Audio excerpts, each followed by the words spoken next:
కాంగ్రెస్ వి diversion politics, Revanth సర్కార్ పై కేటీఆర్ విమర్శలు, phone tapping పేరుతో డ్రామాలు, సమస్యల నుంచి తప్పించుకునేందుకే నాటకాలు, అధికారం ఆస్తుల కోసమే రంజిత్ రెడ్డి పోయిండు, చేవెళ్ల గెలుపుతో అందరికి సమాధానం చెప్తాం. 100% ఈ రంజిత్ రెడ్డి 100% అధికారంతో డబ్బులు సంపాదించుకుని కాపాడుకోవడానికి ఈ దురాశతోనే వేణి తప్పించి ఆడిగిపోయి పీకి కట్టలు కట్టేది ఏం లేదు. కానీ ఇంకోటి మీరు బాగా గమనించాలి, ధరణి సమస్య కనబడతలేదు పేపర్లలో చూసిందా? కాళేశ్వరం సమస్య కనబడతలేదు వారం రోజులుగా చూసిందా? ఇప్పుడు ఏ కొత్త సమస్య తీసుకొచ్చిండ్రు? ఫోన్ ట్యాపింగ్ సమస్య తీసుకొచ్చిండ్రు.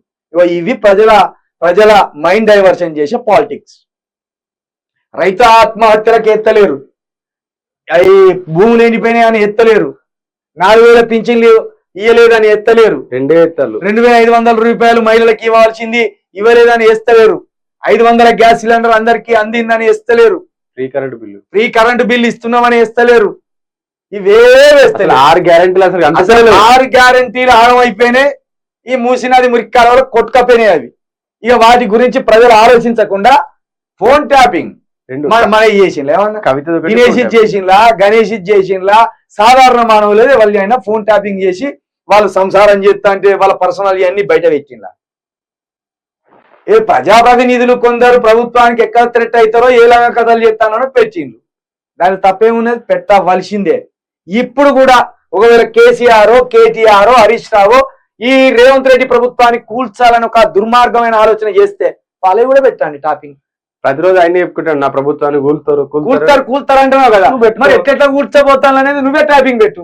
మీ బడే బాయ్ చేతుల్లోనే ఉన్నారు కదా, ఒక్క ఫోన్ వచ్చి బడే బాయ్ గారు, పెద్దన్న గారు, ఇయో కేసీఆర్ ఫోన్ ట్యాపింగ్ పెట్టండి, కేటీఆర్ ఫోన్ ట్యాపింగ్ పెట్టండి, హరీష్ రావు ఫోన్ ట్యాపింగ్ పెట్టండి, సూపర్ ఉంటది. అప్పుడు పెట్టే ఉంటారు లంగలంతా కలిసి. అంత మైండ్ డైవర్షన్, ప్రజల మైండ్ డైవర్షన్, ప్రజలను పక్కదో పట్టించడానికి, ప్రజా సమస్యలు ఏవి లేవనేది వీళ్ళ మాయలో పడడానికి చేస్తున్న కథ. ఈడ బీజేపీ కాంగ్రెస్ చేస్తుంది ఒకటే, బీఆర్ఎస్ అంటేనే ఒక చీడ పురుగు లెక్క, లేకపోతే బీఆర్ఎస్ అంటేనే ఒక అవినీతి పార్టీ లెక్క చిత్రీకరించి ప్రజల్ని మొత్తం మభపెట్టే ప్రయత్నం చేస్తారు. ప్రజలని అదేగా మైండ్ డైవర్షన్, ప్రజలని ఆలోచించకుండా చేయడం. ప్రజలను ఎప్పుడైనా ప్రజలను గుర్తుపెట్టుకోండి, ప్రాంతీయ పార్టీ ప్రాంతం కోసమే కొట్లాడుతుంది.